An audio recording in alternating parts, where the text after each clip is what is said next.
നമസ്കാരം. രാജ്യസഭാ സീറ്റിന് വേണ്ടി CPIയും കോൺഗ്രസ് എമ്മും തമ്മിൽ വാക്പോര് തുടർന്നുകൊണ്ടേയിരിക്കുന്നു. സീറ്റ് തങ്ങൾക്ക് മാത്രം അവകാശപ്പെട്ടതാണെന്നും മറ്റൊരാൾക്കും നൽകില്ല എന്നും അവകാശപ്പെട്ടുകൊണ്ട് ഇരുകൂട്ടരും തമ്മിൽ അവകാശവാദങ്ങൾ ഉന്നയിച്ചുകൊണ്ടിരിക്കുകയാണ്. അതിനിടെ കേരള കോൺഗ്രസ് എം നേതാവ് ജോസ് കെ മാണിയെ UDFിലേക്ക് തിരികെ ക്ഷണിച്ചിരിക്കുന്ന കോൺഗ്രസ് മുഖപത്രമായ വീക്ഷണത്തിലെ കുറിപ്പ് കൂടെ ഈ ചർച്ചകളിലേക്ക് ഇടം പിടിക്കുകയാണ്. വീക്ഷണത്തിന്റെ മുഖപ്രസംഗത്തിൽ പറയുന്നതാകട്ടെ ഇങ്ങനെ: അതായത് വിവാഹ വാഗ്ദാനം നൽകി വഞ്ചിക്കപ്പെട്ട കാമുകിയുടെ സങ്കടക്കടലിലാണ് കേരള കോൺഗ്രസ് മാണി ഗ്രൂപ്പ്. പലതരം കൈപ്പേറിയതും നോവിക്കുന്നതുമായിട്ടുള്ള ചെയ്തികൾ CPMൽ നിന്നുണ്ടായിട്ടും പാർട്ടി പുലർത്താനും LDFിൽ ചേക്കേറാനും പ്രേരിപ്പിച്ചത് സംസ്ഥാന മന്ത്രിയാകാനുള്ള ജോസ് കെ മാണിയുടെ അത്യാർത്തിയായിരുന്നു.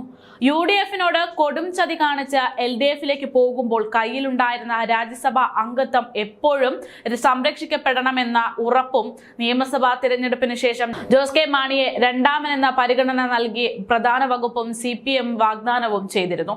പിതാവ് KM മാണി ജീവിച്ചിരുന്ന കാലത്ത് UDF വിട്ടുപോയ മാണി ഗ്രൂപ്പിനെ തിരികെ കൊണ്ടുവരാൻ കോൺഗ്രസിന്റെ സിറ്റിംഗ് സീറ്റ് നൽകുകയും പുനഃസമാഗമം സാധ്യമാക്കുകയും ചെയ്തു. മാണിയുടെ മരണശേഷം ഗ്രൂപ്പിന്റെ സർവാധിപതിയായത് ജോസ് ആയിരുന്നു. യേശുവിനെ ഒറ്റുകൊടുത്ത 30 വെള്ളിക്കാശിന്റെ പാപം പൊതിഞ്ഞു നിൽക്കുന്ന അക്കൽദാമയെ പോലെ ഈ രാജ്യസഭാ സീറ്റ് ചതിയുടെ കറ പുരണ്ടതായിരുന്നു. അതിന്റെ കാലാവധി അവസാനിക്കുമ്പോൾ അത് തിരികെ കിട്ടണമെന്ന് ജോസ് മാണിക്ക് നിർബന്ധമുണ്ടായിരുന്നു. 3 സീറ്റ് ഒഴിവ് വരുമ്പോൾ 2 എണ്ണം LDFിനും 1 UDFിനും ലഭിക്കും. LDFിന്റെ 2 സീറ്റുകൾ 2 കമ്മ്യൂണിസ്റ്റ് പാർട്ടികളും രഹസ്യമായി പകുത്തെടുത്തു കഴിഞ്ഞു. ജോസ് കെ മാണിക്ക് അനൌദ്യോഗികമായി ലഭിച്ച മറുപടി അടുത്ത ഒഴിവിൽ നോക്കാമെന്നായിരുന്നു. കോട്ടയം ലോക്സഭാ സീറ്റിൽ ചാഴിക്കാടിന്റെ തോൽവി ഉറപ്പായിരിക്കെ മാണി ഗ്രൂപ്പിന് ലോക്സഭയിലും രാജ്യസഭയിലും അംഗത്വമില്ലാതാവും. ഇന്ത്യ മുന്നണിക്ക് ഭൂരിപക്ഷം ലഭിക്കുകയാണെങ്കിൽ തനിക്കൊരു മന്ത്രിസ്ഥാനം ലഭിക്കുമെന്ന ജോസ് കെ മാണിയുടെ രഹസ്യ വിശ്വാസം പരസ്യമാക്കിയാണ് കോൺഗ്രസ് മുഖപത്രത്തിൽ വ്യക്തമാക്കിയിട്ടുള്ളത്. ദേശീയ പാർട്ടി പദവിയും ചിഹ്നവും നിലനിർത്താൻ പാടുപെടുന്ന ഇടതു പാർട്ടിക്കാർക്ക് ജോസ് കെ മാണിയുടെ മോഹങ്ങൾ നിറവേറ്റി കൊടുക്കാൻ കഴിയില്ല. കോൺഗ്രസിനെ പോലെ ഘടകകക്ഷികൾക്ക് കരുതലും കൈത്താങ്ങും നൽകാൻ CPM ഒരിക്കലും തയ്യാറാകില്ല. 2014 ലോക്സഭാ തിരഞ്ഞെടുപ്പിൽ RSPയുടെ കൊല്ലം സീറ്റ് CPM കവർന്നെടുത്തപ്പോൾ ഇടതുമുന്നണി വിട്ട RSPക്ക് അതേ സിറ്റിംഗ് സീറ്റ് നൽകി കോൺഗ്രസ് UDFിലേക്ക് ആനയിച്ചു. കോഴിക്കോട് സീറ്റ് ജനതാദളിൽ നിന്നും പിടിച്ചെടുത്തപ്പോൾ അവർക്ക് അഭയം നൽകിയതും കോൺഗ്രസ് ആയിരുന്നു.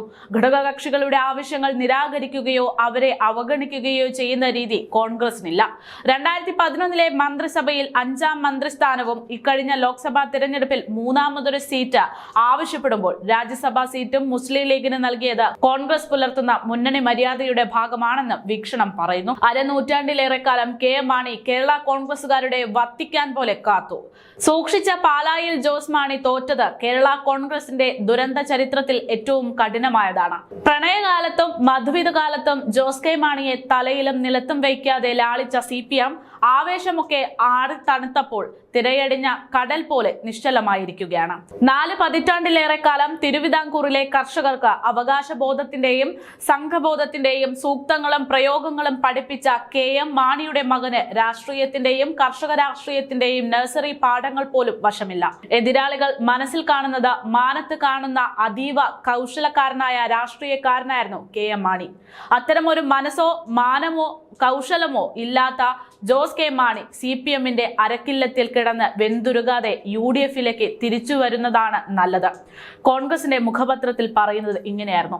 സംഭവം വലിയ ചർച്ചയായതോടെ ഇതിനെല്ലാം പാടെ തള്ളിക്കൊണ്ട് പ്രതിപക്ഷ നേതാവ് VD സതീശൻ ഉൾപ്പെടെയുള്ളവർ ഇപ്പോൾ രംഗത്തുണ്ട്.